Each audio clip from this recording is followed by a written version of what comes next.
introduction to me, and it's called I Roar.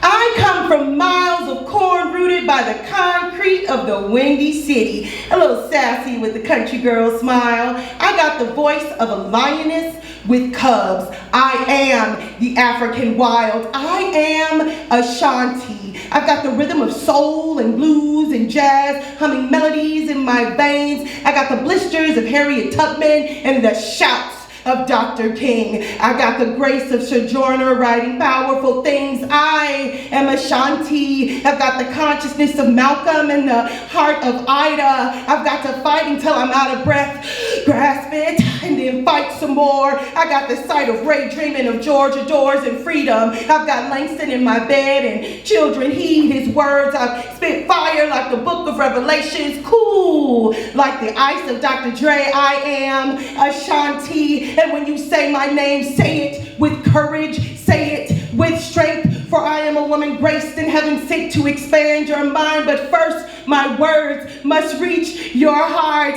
I have been the first, but I refuse to be the last. I have held beauty within my grasp and let it slip silently away. I am Ashanti, broken and healed, wounded but still willing to trust, defeated but always in the ring. I am Ashanti, and my truth is deafening. I roar.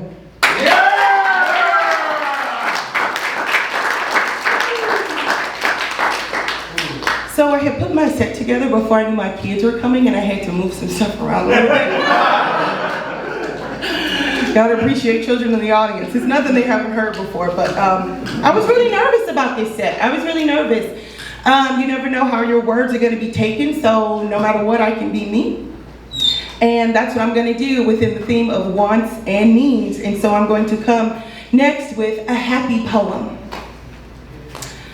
I wanna write positive poetry, but unlike Obama, I don't think I can. I sit down to write about hummingbirds, and instead my pen pours out verses on Black women's reproductive rights. I wanna write about kites, flying high on a spring breeze, and not about how George Floyd's death sparked the slogan that I can't breathe and I can't breathe. This trauma that lives within me is suffocating like the smoke from another wildfire. I desire to write a happy poem and not write about the term woke being used to describe any policy that invokes critical race theory. I want to write about me being happy and healthy and whole, but that poem will be a cold-blooded lie because my very soul screams out in protest. My mind won't rest, let alone be content.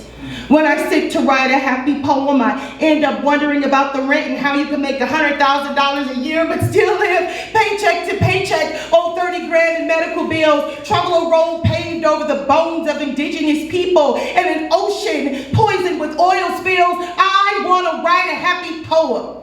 And I reflect on the steeples of churches that preach that a woman's body isn't for herself, but for her husband. I want to ignore again that a black man was murdered by police. I want to come to the stage and see the seats filled with happy, smiling people wearing rose-colored glasses and not contemplate the hour that passes while another human being is being killed on death row. I want to write a happy poem. I don't want to go through the X-Files that mark the miles of injustice with a clause in the 13th Amendment. Not talk about how tax money being spent on assault rifles for police. Not talk about books needing congressional approval. Not talk about opioids being overprescribed in these streets. Not talk about how a person can be illegal. And definitely not talk about the children who died waiting for someone to give a damn.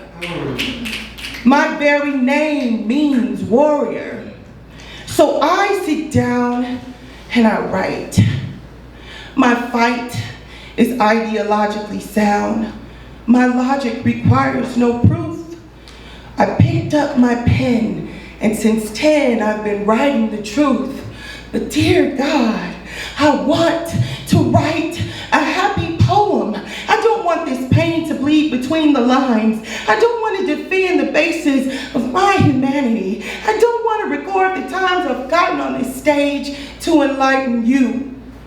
My words choke down like chicken soup, but is it really good for your soul to have a Black woman poet unafraid to uncoil the reasons she is unable to write a happy poem.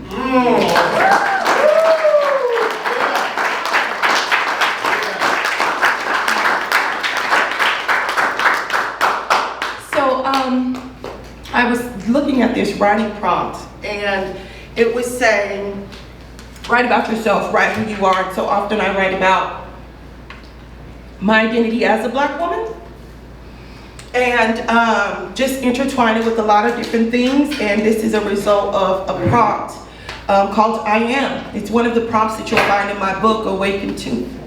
I am. I am not an academic, but I am a scholar. I am a woman with 3 different fathers, but only one that I call dad. I'm a woman who is seldom allowed to be mad because my emotions are too big and can be viewed as threatening. I am woven from glass and styrofoam setting on the sun in a day without a breeze. I am a woman that many dismiss with ease, like a stray piece of lint or pollen in their hair. I've been told I'm not Black enough because I conjugate my verbs and my skin is fair or red bone, only there when you want me. Jezebel, who makes your mouth as foamy as that thing in your pants. Sapphire, who emasculates a man when I name my degrees. Mammy, when I tend to my children's needs, but only as long as I please my man first. I am a Black woman, and my thirst for recognition is only tapered by the occasional submission to my oppressor's demands. I can wear pants or dresses to show off my tan, but only as long as my bronze doesn't outshine your copper tone. Some look at me in hatred. You cannot stop her. She will give her very life for this stage. And even as I age, I am met with disdain. You always look younger, is that stereotype to name, that my face doesn't show my pain, that my skin is not marred by whips. And even as I stand before you, you mathematically split my race and my gender, factor in my number of careers, divide by my number of miscarriages, all in an attempt to soak the fears that I am everything and not anything you intend to be. Slightly overweight, but nevertheless curvy, like an apple bottom, or maybe it's more like a pear. You characterize my humanity as if it was barely there to begin with. I drink my coffee outside, and I never think to contend with the sun that makes my skin glow and the breeze that calms my mind. And just like the pollen in the air, I still dare to find the time to just be myself. A Black woman beautifully speckled with imperfections, diligently learning to love myself, dutifully educating my daughters, hoping that in time these welts on my mind will heal, praying that one day I can truly feel loved just as I am.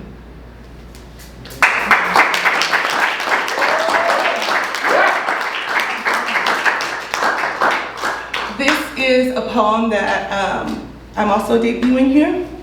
I loved how Josh talked about having a space outside of slam poetry. Believe it or not, I slammed for about 3 weeks in college, and then I didn't slam again until last year.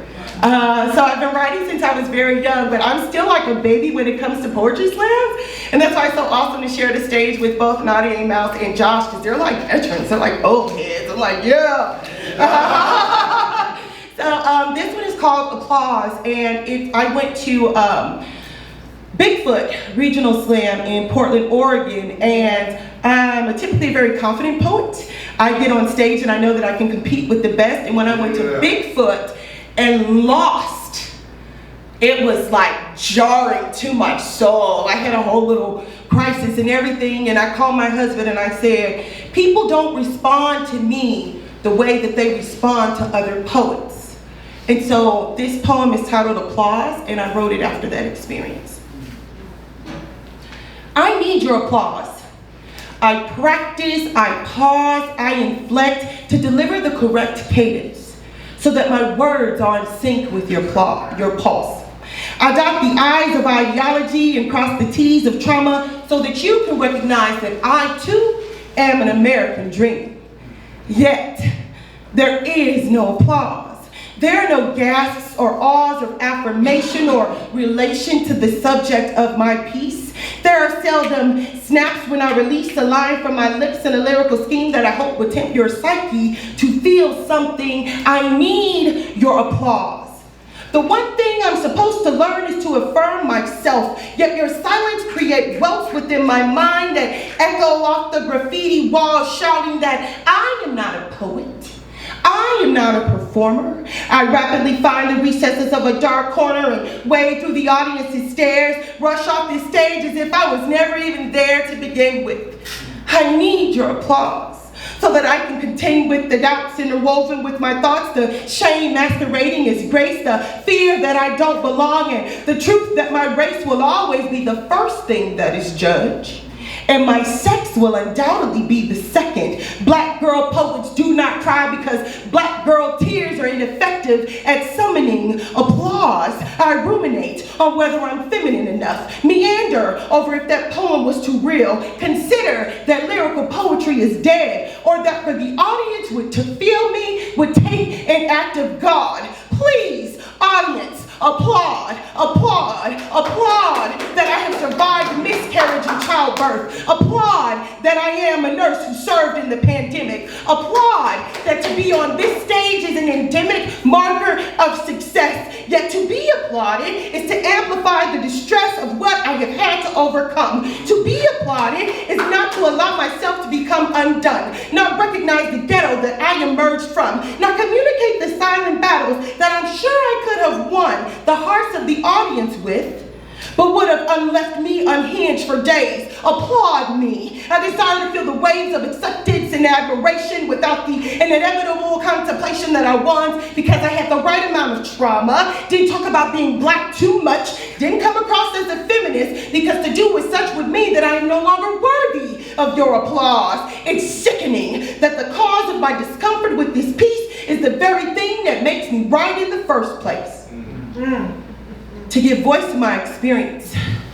Otherwise, my pain would just be erased with as little effort as it takes to chew a piece of gum.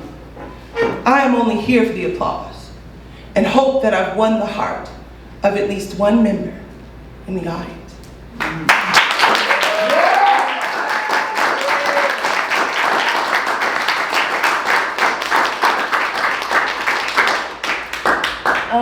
I like to write political poetry, and when it comes to slam poetry, you always know what kind of piece is a spoken word piece and what kind of piece is a page piece. So I'm going to end on a page piece so y'all can see how that style is very different.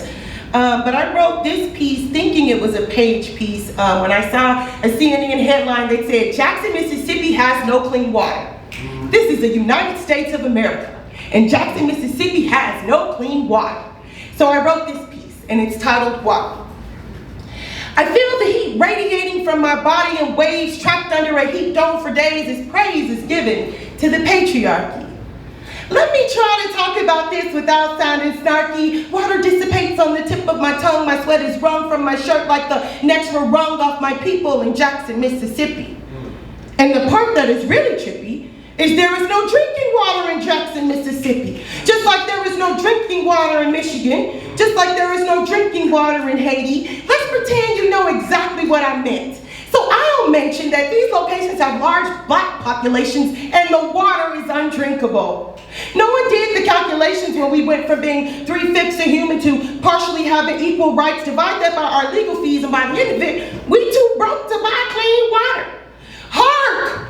The herald angel sings, glory to the kings and princes of the Middle East who own rights to our water. Introspective as I contemplate not having an ice cube in my drink. My car can drive itself, but we are on the brink of a catastrophe.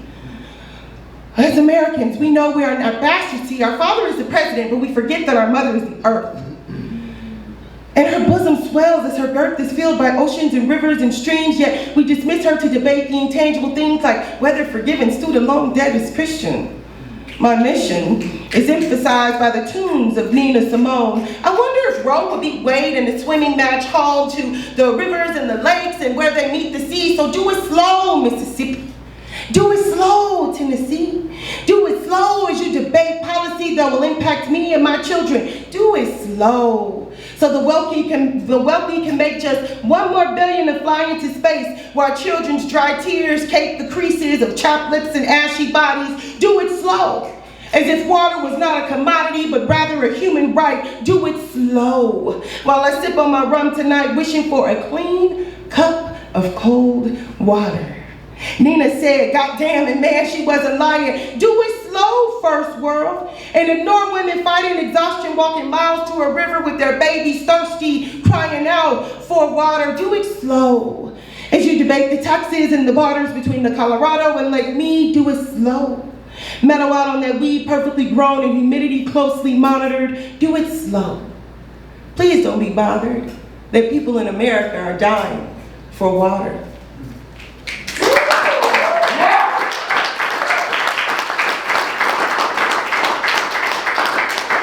I don't know how I'm doing on time. It always seems to go by really fast.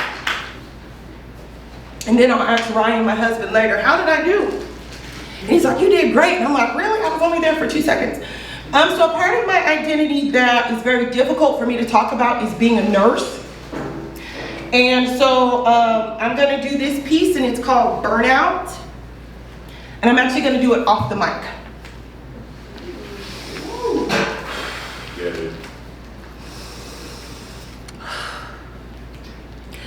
I'm a triage nurse.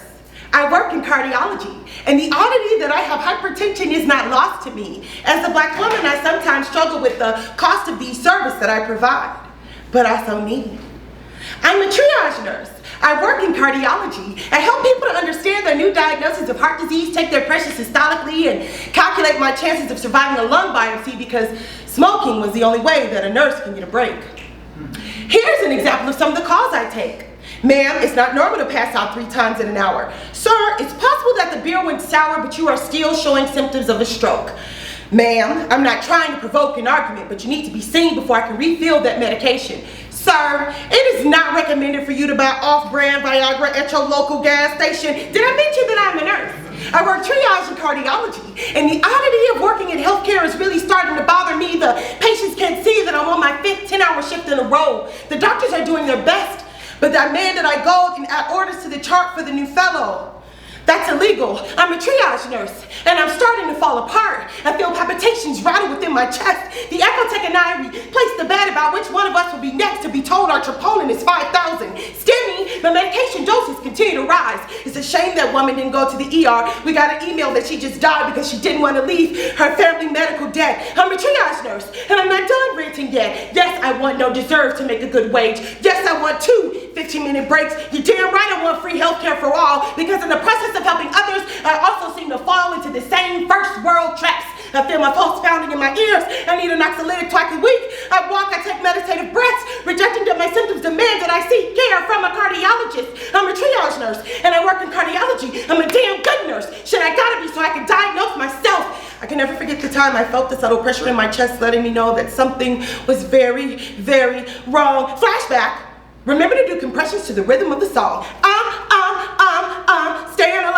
Staying alive, but I'm barely treading water in this ocean and being expected to do my job without proper training, caring for patients without proper PPE, double checking medication dose calculations, and for the 1,000th time, starting an IV on a 37-year-old just like me who's about to be told that she has fucking heart disease. I know I need a vacation, but I only get 2 weeks of PTO, and 5 of those 14 days must go towards coverage for federal holidays, so that leaves me with 9 days, and I have a chronic illness, so it's more accurately like -10. I'm tired of throwing starfish back into the sea.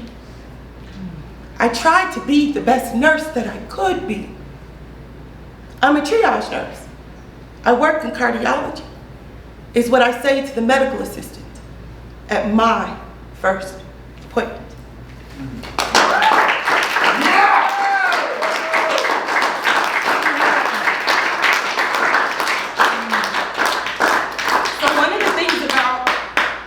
Performance poetry is playing with time and rhythm, and so you saw me taking some really deep breaths before that poem because I have to go so fast. And I'm just like, oxygenate, oxygenate, oxygenate.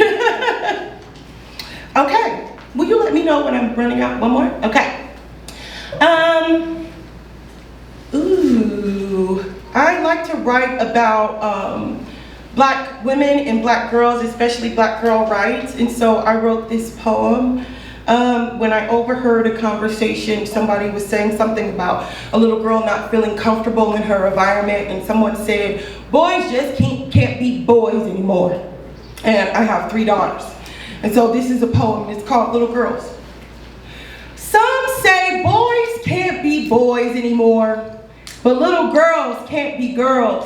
My heart hit the floor and landed in the abyss of familiarity. No longer able to pick flowers because her flower was picked too early and the rage within me ignited. How can we expect a 5-year-old to fight it? How can we expect a 12-year-old to fight it? How can we expect our girls to fight the greed and the malice of men? Boys can't be boys anymore. So little girls swim in self-doubt and depression. Little girls sleep on clouds of insecurities. Little girls dream of the boogeyman with the familiar face. Little girls sleep too much to erase the pain of being a little girl. Our brown girls can't breathe, searching within themselves for a reprieve and the lost ease of childhood. By our secret disappointments as we urge them to wear crowns and fasten with thorns of expectations and jealousy. Our little girls look to me, to women like me, who know their fears and nightmares and know their secret selves. Our little girls delve into the sea of becoming a woman. Our little girls drown because the smile of womanhood is placed on too little faces. They frown, and as the dismay places them into the life of a teen, we call our little brown girls mean. And bullies say they have a low self-esteem without ever asking why. What happened to you, little girl, that made you try to hide your pain instead of sharing it with me? What happened to the little girl who used to run so freely with her curls bouncing, defying gravity? Little girls, tell me your painful secret.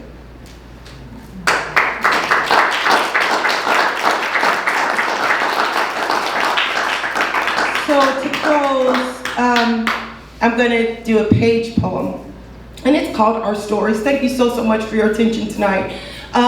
When Brandon told me the theme was wants and needs, I really had to say, okay, am I going to take it literal? What do you want versus what do you need? Or what does the audience want to hear versus what I need to say? And so I obviously chose the latter. This one is a page poem, and it's called Our Stories. Who will tell our stories? Who will remember us? As we age, our bones become brittle. At death, we return to the dust, and like the dust, we are scattered by the whims of the wind. So who will tell our stories once this minuscule life ends? Who will tell our stories of victories and defeat, of the struggle to combat racism from the nation's highest seats? Who will tell our stories of triumph and ancestral gain, of the sound of marching feet in unison as we shouted, say her name, as we kneeled despite the traffic for 9 minutes in a scorching street, demanding we break the habit of killing black men without missing a beat? Who will listen to our stories, histories and superstitions woven together about God's unending glory, brown skin flocking like birds of a feather? Will the children value our stories, passed down from mother to son, passed down from father to daughter, experiences sewn together as one? Who will record our stories? Who will visit our long dry bones? Who will recall our struggle when our voices are long gone? Who will lead and strengthen our movement? Is it time to train the youth? Is it time to accept their voices instead of dismissing their fragile truths? Who will be our next mother? Who will feed us from her heart? Who will raise us with her soul? Who will praise us for our art? I rise to the challenge. I will sit with the youth. I will listen to the elderly. And then I will school you. I will weave our stories together, build old traditions mixed with new, so that way we can never lose our stories. And that way we never lose a piece of you. Thank you all so much.